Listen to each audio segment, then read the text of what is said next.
In the days of the Persian Empire, when King Ahasuerus ruled over vast lands from India to Ethiopia, a young Jewish woman named Hadassah lived quietly among her people. She was an orphan, raised by her cousin Mordecai, who loved her as his own daughter and taught her to walk in wisdom, humility, and faith. When Queen Vashti was removed from her position, the king ordered a search for a new queen. From every province, young women were brought to the palace. Hadassah was among them.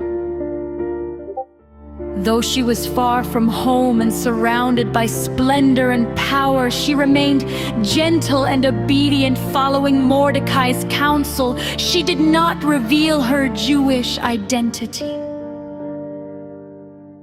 In time, Hadassah found favor in the eyes of the king. Above all others, Ahasuerus placed the royal crown upon her head, and she became Queen of Persia, though few knew her true story, and fewer still knew her purpose, now known as Queen Esther. Meanwhile, Mordecai sat daily at the king's gate. There he uncovered a plot by two palace guards who planned to assassinate the king. Mordecai warned Esther, and Esther warned the king, giving credit to Mordecai. The conspirators were executed, and the deed was recorded in the royal chronicles, though Mordecai received no reward at the time. Not long after, a man named Haman was elevated to great power. The king commanded that all bow before him, but Mordecai refused. He would not bow to a man who sought honor above righteousness. Haman's pride turned to rage, not just toward Mordecai, but toward all the Jewish people. Haman devised a wicked plan. He cast lots to choose a day and persuaded the king to sign a decree calling for the destruction of every Jew, young and old, women and children, throughout the empire. The decree was sealed with the king's ring, unchangeable by law. When Mordecai learned of this, he tore his clothes, put on sackcloth and ashes, and cried out in the city.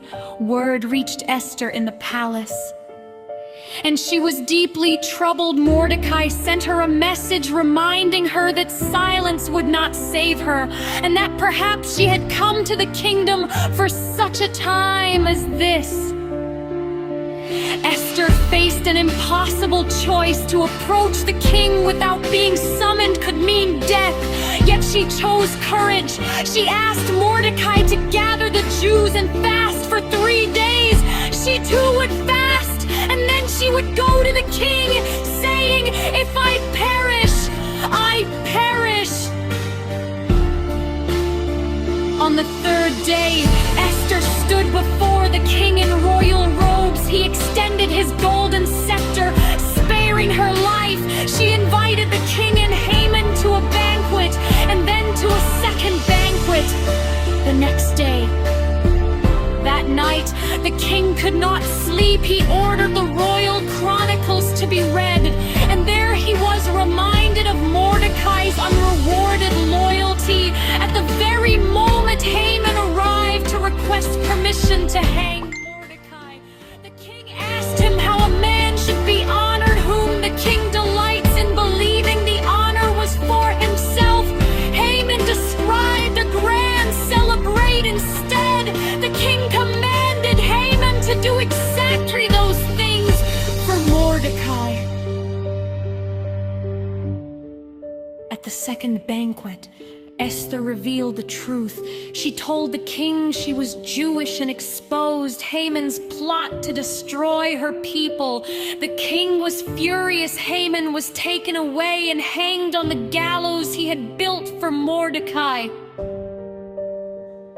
A new decree was issued allowing the Jews to defend themselves. They were delivered from destruction. Mourning turned to joy, and Mordecai was raised to high honor. Though God's name is never spoken in the book of Esther, His hand is seen in every moment, working through courage, timing, and faith. Esther's story stands as a reminder that even in silence, God is never absent.